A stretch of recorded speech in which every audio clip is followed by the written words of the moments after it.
Matul l-2023, l-Aġenzija Project Green diġà tat lill poplu mal-40 tom nart jew l-ekwivalenti ta' 6 grounds tal-futbol fi spazji ħodor madwar il-pajjiż kollu.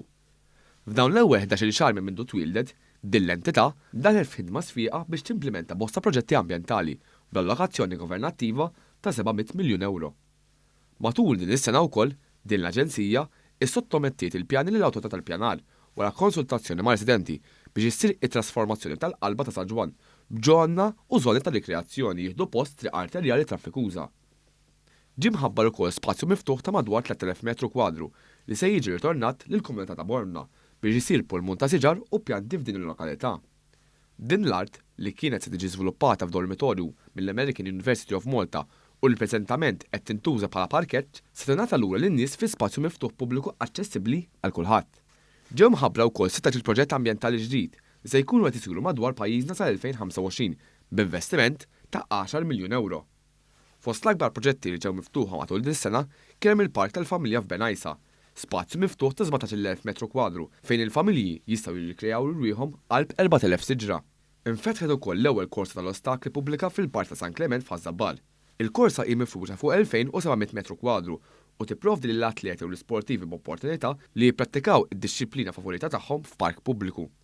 Dwar dan tkellimna mal-kap eżekuttiv ta' Project Green Steve Ellul li semma kif il-proġetti qed isiru biħsieb u b'karatteristiċi uniċi li jattiraw etajiet differenti.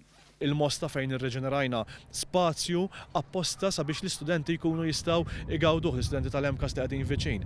Ġewwa Ħażabbar għamilna l-ewwel OCR facility f'pajjiżna miftuħa għal pubbliku biex naraw aktar żgħażagħ u sportivi igawdu dawn l-ispazji miftuħa. Ġewwa Marsa Skala mbagħad rajna li jkollna l-ewwel toddler area apposta għat-toddlers għaż-żgħar għaż-żarnet sabiex anke huma jkunu jistgħu igawdu dawn l-ispazji flimkien ovvjament mal-ġenituri u l-minders tagħhom. Staqsejni ukoll dwar ix-xogħol li mistenni tvala u tlesta l-Aġenzija minn issa l-qudiem.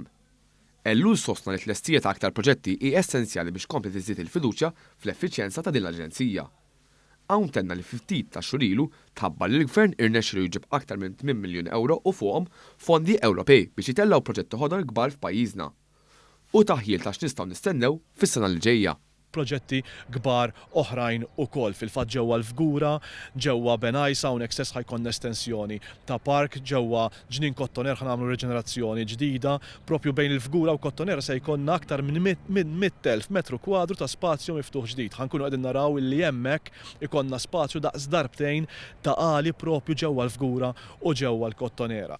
Steve Ellul temm jgħid li bħalissa għaddejjin id-diskussjonijiet mal-awtorità tal-artijiet biex jiġu identifikati żoni fil-qalba tal-irħula ħalli jiġu preservati b'investiment ta' aktar minn 20 miljun euro.